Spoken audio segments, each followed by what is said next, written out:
What is up, everybody? Welcome to The Flip Side, a GYTO podcast where we break down, share, and challenge flip perspectives and insights on different hot topics in education. We are so excited to be back in the studio. I've got Wade and Chris with me, obviously, and we have another amazing educator and guest, and I cannot wait to, we've actually been waiting to have her on the couch. Another one of my birthday twins. Another one of your birthday twins, but here's why. We like to keep it spicy on the flip side. That's why it's called The Flip Side, because we want to be able to see all sides of the arguments, all sides of the problem, all sides of the conversation. And I know that she's going to bring it because she's spicy like me. So I cannot wait to have her sitting beside me. It is the amazing educator. We call her Nikki O.T. Yeah. I get your teach on. Yes, Nikki Ortiz Tatarka. Thank you for saying that, Chris. You're welcome. And we are going to be talking all things. I'm late picking up my kids from specials. Is it perception versus reality? So obviously, Nikki, she teaches drama in a middle school. And so we're going to be talking about those special areas teachers and the conversations that maybe sometimes they are not involved in, a part of, and all the sides of it. It's going to get good. I cannot wait. So here we go. Let's do it. It's going to be a good one today on The Flip Side. Let's get going.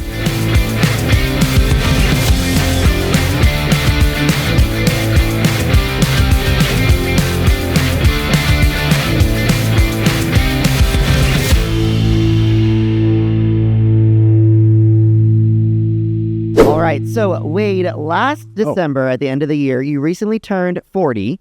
Congratulations. And old man in the house. And a lot of people were very surprised by that. They were like, what? Wade is 40? All the things. So I thought today we would play a game and have different celebrities. And you're going to have to guess how old they are. Oh. No AI, no phones. Nothing. Okay. Okay. So I'm going to give you a celebrity name and you have to guess how old they are. Oh, boy. Okay, ready? Now, they may have had a birthday after we filmed this, so do not come at us. There's no fact checking. There's no fact checking there. It is what we say it is. Exactly. If their birthday passes between when we film this and when it airs, that's what it is. Okay. Let's start with Sabrina Carpenter. Oh, what a cutie. Sabrina Carpenter. How old do you think she is? She was on Disney Channel growing up. Then she started touring. Now 27. Okay. 24. 27. 25 years old. Wow. 5 years. So I won that one, right? Yeah. Okay. I didn't know we were keeping points, but we we definitely can. All right. Christina Aguilera. Oh, okay. Oh, she is 48. 45. 43 years old. 43 years old. Wow. We both lost because we both went over. There we go. Yeah, went over. Okay. Next one. Leonardo DiCaprio. Oh, Leo, man, I had such a crush on him. Let's go back to Titanic. This man was the hottest man at this time. Near, far away. I'm going to say 52. I was going to say 52 actually as well. 52. 50. So he's just right. Mari's right. Close turned 50 last November. All right. Oh, Leo. Next one. Halle Berry. Oh, she's a hottie. She's probably. She is. I mean, she is. She's so hot. 58. This one is so old. This one is 58. No, 55. I'm trying to think because this is what I know about Halle. She looking good. She was married to David Justice, who was a Braves player. And we used to go to not all the Braves games. We used to go to Braves games and he was the catcher and I was obsessed with him. David Justice was not the catcher. David Justice played outfield. Oh. Yeah, you can look that up. I will. David Justice was outfield. David. Big sports guy, but I'm not. Okay, I'm going to think of the age too. I'm not looking That's the only stat I don't know about. I think. Okay, I'm going to say she's 60. Yeah. I mean, I wouldn't put it past that. What, 55? I said 55, but probably 60, yeah. 58. You should have stuck with your initial answer there. And Halle Berry's 58. Jared Leto. Jared Leto is 48. Wow, Wade, you are so right. And I feel like my childhood has been stripped from me.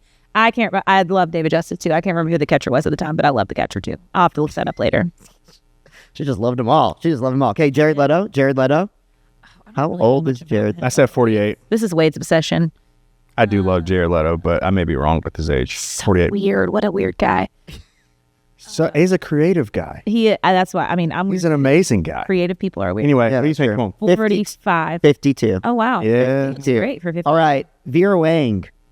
Oh, the designer. Yes. Veer away. I have no He has clue no who idea that who is. she is. It's okay. You don't need to. I can show you her. 64. Here She's got to be older. Oh boy, 70. It was not a good picture. That was the first picture that popped up. 64. 75. Wow, That's you go, girl. 75 and killing it. Killing it. All right, let's do a few Crushing it. more. A few more. Harry Styles. Harry Styles, the leader of the group. 30. 29. 31. What? 31. And last one, let's do this one. Steve Urkel himself, Khalil White. Wait, we have 48. been so obsessed with Family Matters. That's why I put him in Maverick here, is 'cause now I just into love Family him. Matters, and we watch it every night. And it's 48. so good. He's 48 for sure. Right. Let me think 48. how old I was watching the show. Oh, he's got to be Mario's age. I'm going to say 50. 48. 47 currently while we're filming, but we'll be 48 by the time this Wow. airs. So there you go. Sweet. There you go. So who knew? Oh, let's do this one actually. No. Beyonce. I have a million in here because I'm just so fascinated by some of these that I'm like, what? Ow. 45. 45. Yeah. Only 43. Only 43. She looks amazing too. Yeah, killing it. Clean. All right, let's dive into today's episode of The Flip Side. I am dying right now because before we even get start, we were adjusting the mics before Nikki came in, and I was like, don't worry, she's loud like me. And she's like, no, I'm very demure, very mindful, which Very we don't know that. cutesy, very quiet. But exactly, Nikki OT in the house. That is the only way to refer to her. It's like Cher. It's just like a one name show. That's why Hope didn't even know how to say the full last name. She's like, wait, I just know her as Nikki Ortiz OT. Tatarka. Yeah. I knew how to say it. Yeah, I just said it to help you out. I was just in a case. little bit nervous. Yeah, exactly, because you never have to say it out loud. But Nikki OT is in the house. Go ahead and introduce yourself to everyone. Let them know who you are, where you're from, all things Nikki. Sure. My name is Nikki Ortiz Tatarka. I am from Orlando, Florida, and originally from Los Angeles. Go LA Dodgers. Yeah. My team won the World Series. I am a theater educator. I now teach middle school. However, I spent the first 13 years of my career in elementary school. Yeah. I was kindergarten teacher. Actually, I started as preschool, kindergarten, second grade, then became an elementary theater teacher at Chris's old school outside of Orlando. And now I teach middle school, which I never thought I would ever end up in. But Middle Actually, that was my journey too. Obviously, I ended up in middle school, said I would never, and then there I was. Never saying it. It's just like parenting. Absolutely. Everything that I said I would never do, I've done clearly and obviously. How was the transition from elementary to middle? Because most people would be like freaked out, but like again, they're probably like, I would never do that. Yeah. I think I built up the transition way more in my head Yeah. because in reality, they're still kids. Yeah. They're still kids. Same. And yes, eighth graders are, 1 foot out the door to high school, but they're still kids. So I very quickly realized I'm not going to change who I am as an educator. I'm going to obviously adjust the content that I teach. The expectations are higher. But in reality, I went into it the same way I did with my kindergartners and second graders, just being myself. Yeah. And I think that's what's made the program that I'm creating so successful and why kids are wanting to be in my class and there's a wait list for my classes because I'm just being authentic to who I am. And I think middle schoolers of any grade level and age range is that. Yeah. Yep. So, couple of things. But I'm like, when I hear middle school educators say, oh, my kids won't do that, I'm like, they want to do it the most. Now, they're going to have a different response. Totally. They're going to be that I'm too cool for it. But on the inside, like that's where I always tell a story about, and not to get off topic, sorry. No, it's fine. I do think this is important, with your transition to middle school and you saying, I remained my same self. Like I'm still the educator that I was. I had a 9th grade geometry teacher. I tell this story a lot. Mrs. Boyd. The teachers. Yeah, Cindy Boyd. And she was very creative and thought outside of the box. It didn't just, in my era, it was the... Not everything is an I get it. But anyways, it was the, oh my gosh, the film. Transparency. Slate and rock. Transparencies. And so she thought outside of the box. But anyways, we were struggling with the concept and she was like, all right, everybody get up. We are marching around this classroom like a choo-choo train. And everybody complained and no, we don't, this is so dumb, whatever. Yeah. And she said, no, get up. And she made us march around and we had to go parallel lines, have equal slope, perpendicular, negative, reciprocal. I don't even know how to use that or what it means. But I still remember it to this day. And I tell every teacher that I talk to about my teacher, Cindy Boyd. Yeah. So for middle school teachers who are listening to this, don't be afraid to be yourself. It's not 100%. how they respond in the moment. It's how they talk about you in the future. And I promise you, if you remain authentic to yourself, you are engaging, you create different experiences for your kids, you are going to be the teacher they remember. Not that that's the episode. I totally, no, you're right. But- and I will always say when most teachers, especially middle, high school, are not being like that. Yeah. A lot of them are not because there's so much to teach. There's so much that they have to get done. When you are the teacher that does those things, it stands out. It does. Yeah. They want it, they stands out. appreciate it. We taught in middle school, obviously, when we were at Ron Clark Academy and our kids would go to high school. And I would tell them, you know, in 6th, 7th, y'all are going to miss us when you're fun. They sure did. And they would come back and they would be like, you were so right. None of our teachers do anything exciting. None of them do anything. So again, middle school, high school teachers, I hope that you are that teacher who is making education something they remember forever. And it's not what you teach, it's how you teach it. So that's that on that. Sorry. No, you're fine. I love that transition first from elementary to middle, but I also want to talk about a different transition you had in your career when you went from general education, teaching in the classroom, 2nd grade, kindergarten, all the different things, to now I'm an arts teacher. Yep. Now I'm going to be working on a different team. I'm the only one who teaches this content. Yep. Talk about that first at the elementary school and then the middle school. What was that shift like from having your own classroom, teaching math, reading, science, all the things, and then now you're on the arts team? What was that shift like for you personally as a teacher? I think the biggest adjustment was quickly realizing every class period I'm teaching a different grade level and a different age range that has different needs. Yeah. Whereas when you teach one grade level, even if you were a middle school teacher, you're a 6th grade teacher, you're still teaching 6th graders every different class period.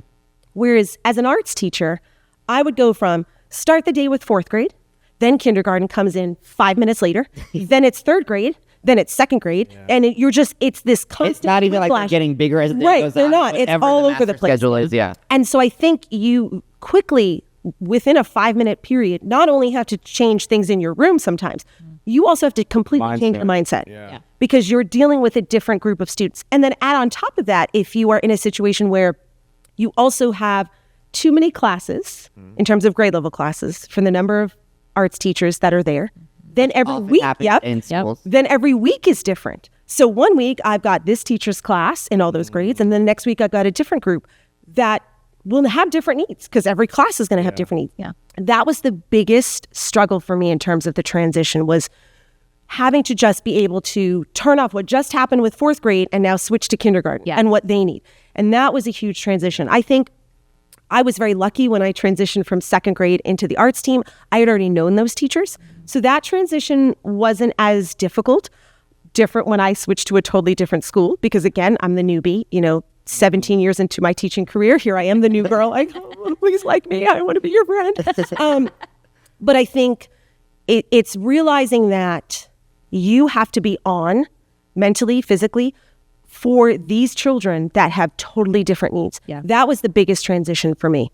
And being also able to take the content I wanted to teach for myself and my own sanity, not stretching myself so thin that where I was doing such different lessons every week that I wasn't able to keep up with it for myself or for them. That was a huge transition. And I could see, I've obviously never taught, and now I have taught departmentalized where we switch classes. Right. But also, too, I'm just thinking from, even a mom perspective or even someone who is self-contained, you having different classes of different students, you have to maintain the same level of energy versus if I have my students all day, they might get me to where I have this energy, but then I might be able to be a little bit, I don't know. It's a fresh start every time they come to you. Yes, but also okay, if I have a bad moment here, I can change the day. There's more time. There's more time to absolutely. have different levels of energy and different levels of interaction. Yes. Whereas you only have a certain amount of time with them. So it's I've got to give every single class my all Your best. versus being able to figure out, okay, where is my all going to come in the day? Absolutely. That to That's me would hard. be one of the Yeah. challenging, components of it. Is because if not, then you're feeling guilty. Oh my gosh, I gave kindergarten the best lesson ever, and then 4th grade, I was so tired that I didn't get, or whatever classes are coming to you at the end of the day. They're, so whatever. that's where I would see Yes. a major challenge being just from how do I give my all to every single class, every single. Absolutely. And on the flip side, Yes. for the students, I haven't seen them all day. When I taught 2nd grade, if my kiddos were having a rough day, I saw it. I was there. Unless something happened at a specials class, I knew how they came in the morning. Whereas when I would, as an arts teacher, get that class dropped off to me. I don't know what just transpired prior to them coming. Yeah. And especially those kids at the end of the day, by the end of the day, some of these kids, they're done. Yeah. Oh, yeah. Oh, Physically, they're done. Maybe emotionally, they are done. They are spent. Cognitively, they've been working, some of these kids, so hard all day, and then they come to me. yeah. I don't know how I'm necessarily getting them. Yeah. And I'm sure we'll talk about this, but the reality is teachers don't have time, grade level teachers don't have time to have a full conversation with me about, so Jimmy is like this and Sally did this and do not let Donna throwing them in your room and running they're away. like, I gotta go. So, and I understand that from having been a grade level teacher. Yeah. You Yeah. just don't always have the time. So that also was very eye-opening, is you not only have to be a fresh start, have a fresh start for every class, you also have to be ready to take in a group of, anywhere from 20 to 30 kids. Yeah. And you don't know what they're coming into your classroom with. And That's hard. that's hard. How long does it take you to get to a place where you really feel like you know your students? Because a classroom teacher, especially if I have my kids all day, give me a week and I've, built relationships and I have a good sense and a good grasp on who they are, how they operate. But for someone who you're only seeing these kids every so often. I think it depends. Some kids are going to be more open to getting to know you as a teacher than others. That's why the first week or two that I have students, and again, if it's an A schedule, B schedule, it's really a month I'm spending. Right. Is getting to know them and letting them get to know me. It's different when I've had the kids before. Yeah. They know me, they know my routines, but new students coming in, when I talk, elementary, the kindergarten students coming in, they have no idea who I am. They just know they open the door to this woman that Crazy looks lady a in little costume crazy. with lights. Yes, and it's got this big old room and a stage, and they're like, what is this space?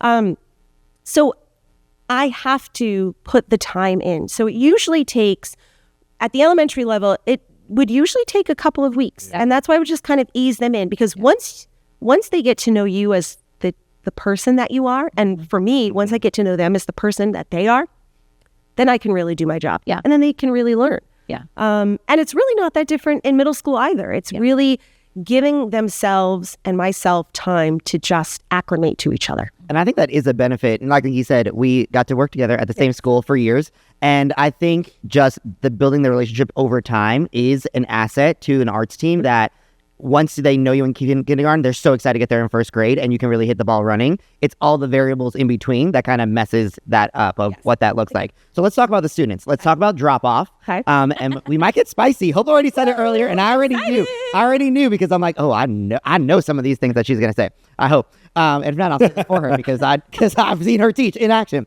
But let's talk about drop off of specials. Now, a lot of times, and we've all been there ourselves, in the general education classroom, it's more like oh my gosh, we're 5 minutes late for specials, let's go kind of mentality. Yes.